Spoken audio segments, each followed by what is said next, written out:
Assalamualaikum warahmatullahi wabarakatuh. Pada kesempatan kali ini kita akan membahas mengenai unsur-unsur hadis. Pokok bahasan mengenai unsur hadis yakni mengenai sanad, matan, dan rawi. Yang pertama kita akan membahas mengenai pengertian sanad, matan, rawi. Dari segi bahasa, sanad berarti al-mu'tamad, yang artinya yang menjadi sandaran, tempat bersandar, atau arti yang lain adalah sesuatu yang dapat dipegangi atau dipercaya. Dalam istilah ilmu hadis, sanad adalah rangkaian urutan orang-orang yang menjadi sandaran atau jalan yang menghubungkan satu hadis atau sunnah sampai pada Nabi Shallallahu Alaihi Wasallam. Jadi sanad ini merupakan rangkaian perawi orang-orang yang meriwayatkan hadis tersebut sampai kepada Rasul. Yang kedua, matan.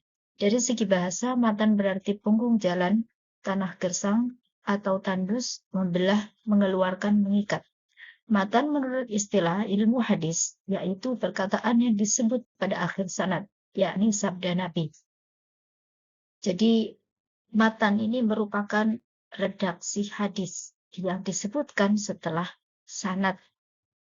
Rawi, yaitu orang yang memindahkan hadis dari seorang guru pada orang lain atau membukukannya dalam suatu kitab hadis.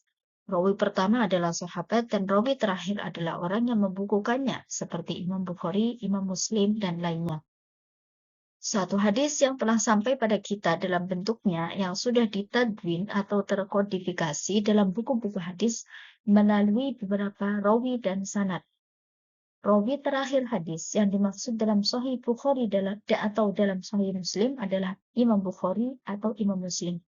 Seorang penyusun atau pengarang bila hendak menguatkan suatu hadis yang ditakhrijkan dari suatu kitab hadis, pada umumnya membubuhkan nama rawi pada akhir matan hadisnya.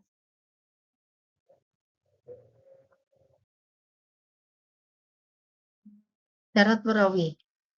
Ada beberapa syarat perawi. Yang pertama adalah adil.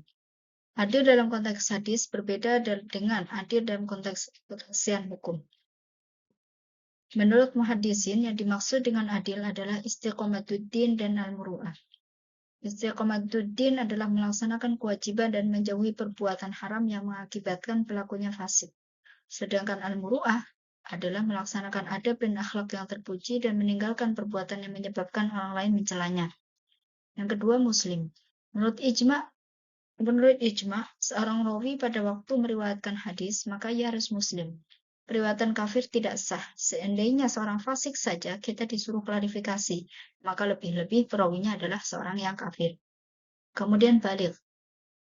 Kemudian berakal, tidak pernah melakukan perbuatan dosa besar dan tidak sering melakukan dosa kecil. Dan yang terakhir adalah dobit.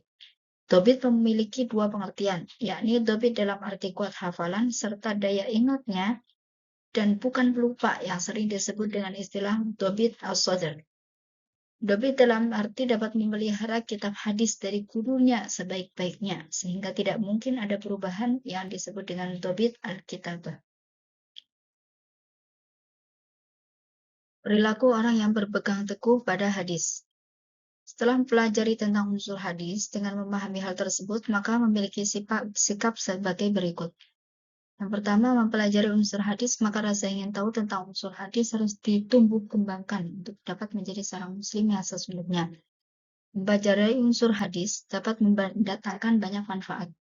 Oleh karena itu, sudah selayaknya bagi seorang muslim untuk mengetahui banyak hal tentang unsur hadis dan ilmunya dengan meningkatkan kegiatan gemar membaca baik pada saat di madrasah ataupun di luar madrasah. Dan yang terakhir adalah mempelajari unsur hadis yang masih ada meskipun mereka sudah meninggalkan dunia berabad-abad yang lalu. Hal ini tentu dapat membangkitkan siswa untuk menghargai karya-karya mereka dan selanjutnya mereka terdorong untuk menghasilkan sesuatu yang berguna bagi orang lain.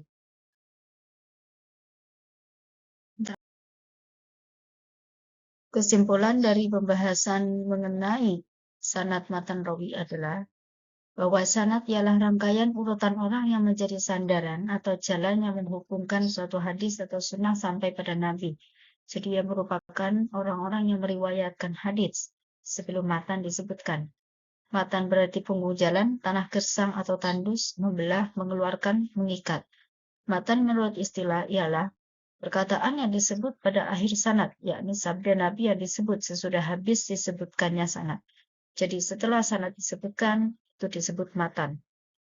Rawi, yaitu orang yang memindahkan hadis dari seorang guru pada orang lain atau membukukannya dalam suatu kitab hadis. Rawi pertama adalah sahabat dan rawi terakhir adalah orang yang membukukannya, seperti Imam Bukhari, Imam Muslim, Imam Ahmad, dan lainnya.